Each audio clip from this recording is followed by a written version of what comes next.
নমস্কার বন্ধুরা, সবাই কেমন আছেন? আমি সন্ধ্যার লাইফস্টাইলে সবাইকে স্বাগত। আজকে আমি চলে এসেছি নতুন একটা রেসিপি নিয়ে, বেলে মাছ দিয়ে আলু বেগুনের ঝাল।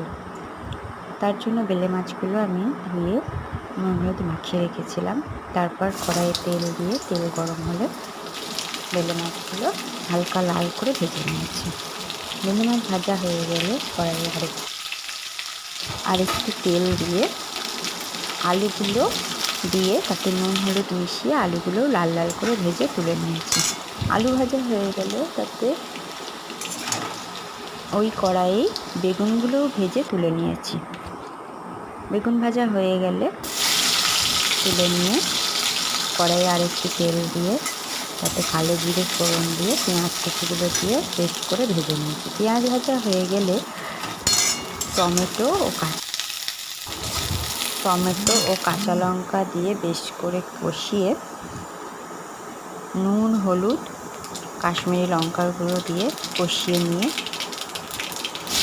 আলু বেগুনগুলো দিয়ে নাড়াচাড়া করে তাতে সর্ষে বাটা দিয়ে বেশ কিছুটা প্রয়োজন মতো জল দিয়ে চাপা দিয়ে রেখে দিয়েছিলাম। কিছুক্ষণ বাদে চাপা খুলে মাছগুলো দিয়ে আবার কিছুক্ষণ ঢেকে রেখে দিয়েছিলাম। এইভাবে আরও কিছুক্ষণ ঢেকে রাখার পর ঝোলটা একটু মাখা মাখা হয়ে গেলে এবং আলুগুলোই সেদ্ধ হয়ে গেলে গ্যাসটা বন্ধ করে দিয়ে আরও কিছুক্ষণ ঢেকে রেখেছিলাম।